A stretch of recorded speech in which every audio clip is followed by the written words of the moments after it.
La Voix salésienne.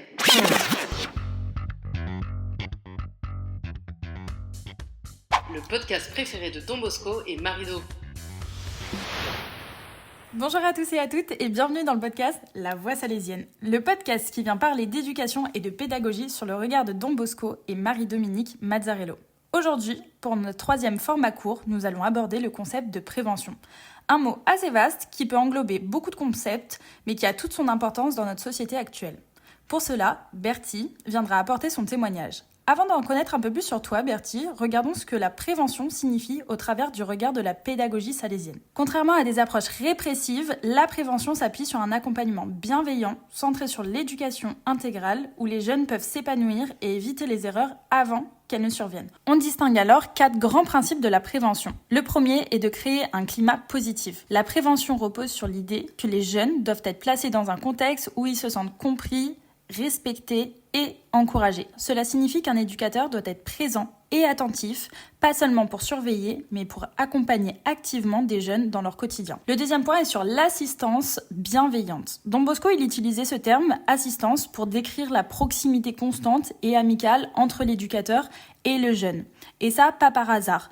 C'est pas de la surveillance punitive, mais en fait un accompagnement qui inspire confiance et évite aux jeunes de se sentir seuls face aux tentations et aux défis. Le troisième grand point important est d'anticiper les problèmes. En fait, plutôt que prévenir après les erreurs, la prévention vise à comprendre les besoins, les fragilités ou les dangers potentiels auxquels les jeunes sont exposés, pour intervenir avant qu'un problème ne surgisse. Par exemple, organiser des activités éducatives et engageantes pour canaliser leur énergie dans des projets positifs. On retrouve vachement ça dans le service Don Bosco Jeunes, tels que le Campo Bosco, le Festiclip, le Week-end MSJ et bien plus. Le quatrième grand point et dernier du coup, c'est la valorisation des qualités. Don Bosco, lui, il croyait qu'il fallait reconnaître et cultiver les talents et qualités de chaque jeune pour leur donner un sens de leurs valeurs personnelles. Cela les motive à faire des choix responsables et constructifs. On ne parle pas du tout d'aller dans l'excellence, mais simplement reconnaître que chaque jeune a des compétences qu'il peut déployer. Il y a d'ailleurs un livre qui parle de ça, qui s'appelle Faire grandir les talents de nos enfants, qui a été écrit par plusieurs acteurs de la famille salésienne. L'objectif est alors d'éduquer dans la liberté et l'amour. La prévention, elle vise pas du tout à contrôler, mais plutôt à guider. Elle veut offrir aux jeunes la liberté de grandir dans un cadre sécurisant où ils se sentent aimés et soutenus. Ce cadre les aide à développer leur autonomie tout en adoptant des comportements alignés sur des valeurs humaines et spirituelles. Aujourd'hui, cette pédagogie, elle reste incroyablement moderne. La prévention selon Don Bosco et Marie-Dominique Mazzarello n'est pas seulement une méthode éducative. C'est une vision profondément humaine et positive qui mise sur la confiance, la bienveillance et le dialogue. Je vous propose tout d'abord d'en apprendre un peu plus sur Bertie avant qu'elle nous témoigne de son expérience. Déjà, on est trop content et contente que tu sois avec nous pour cette 3e édition de ce podcast. Est-ce que tu peux te présenter, s'il te plaît ? Bonjour à tous. Alors moi, je connais depuis très longtemps la famille salésienne. Ça va bientôt faire 18 ans. Et j'ai fait pas mal des événements dont tu as parlé, notamment beaucoup de campos et de week-end MSJ.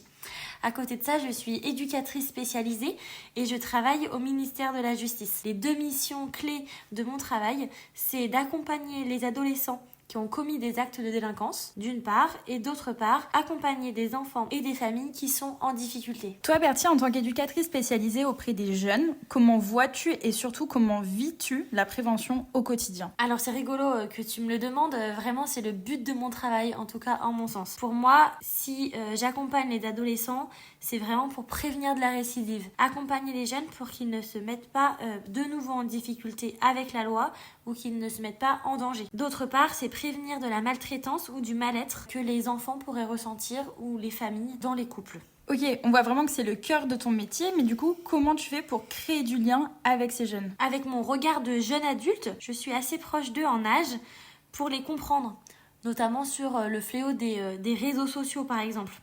Mais j'ai le recul nécessaire aussi pour les accompagner à réfléchir. L'idée est de se soucier de chacun des jeunes et de les retrouver là où ils sont, à la lumière de Don Bosco et de Marido, les aimer. Et c'est pas toujours facile. Et je passe beaucoup par le jeu.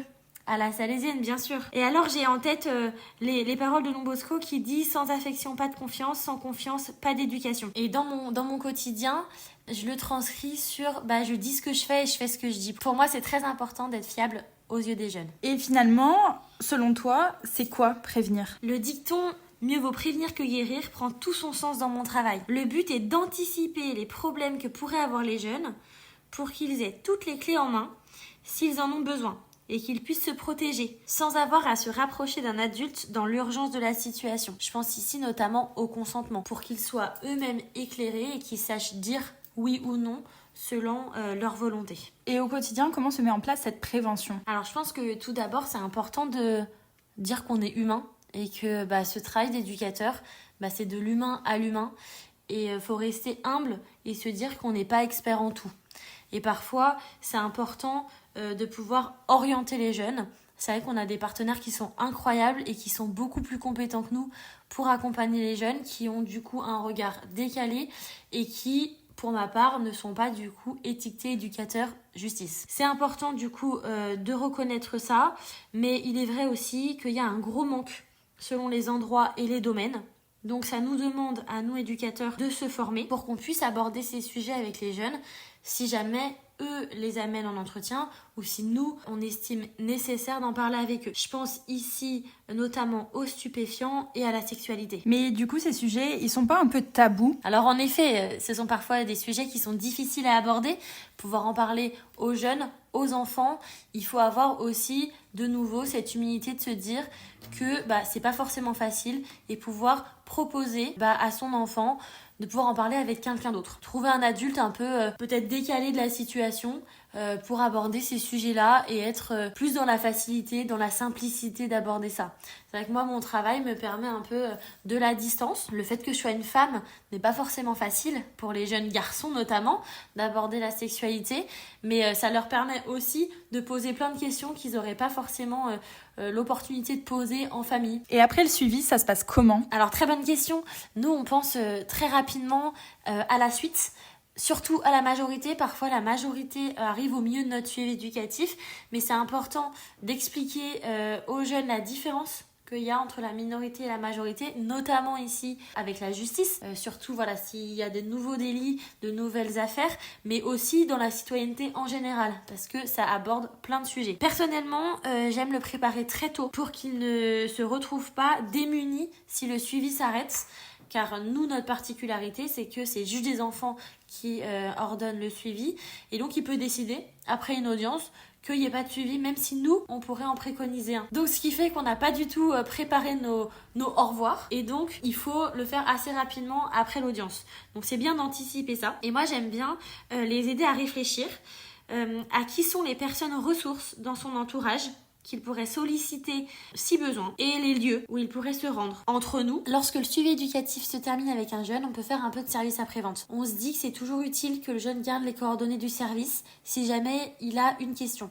On reste un lieu ressource pour lui qui a existé sur un moment T et c'est important qu'il puisse s'autoriser à nous appeler pour qu'on puisse, nous, à notre tour, l'orienter sur un service qui sera le plus à même à répondre à son besoin dans l'avenir.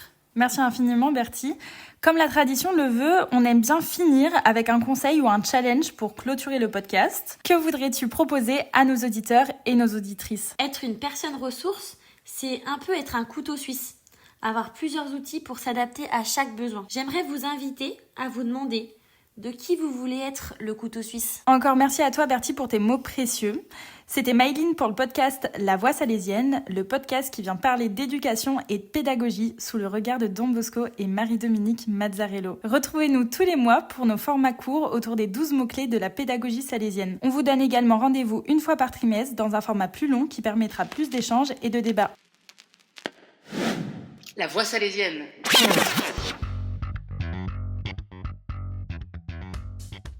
Le podcast préféré de Don Bosco et Marido.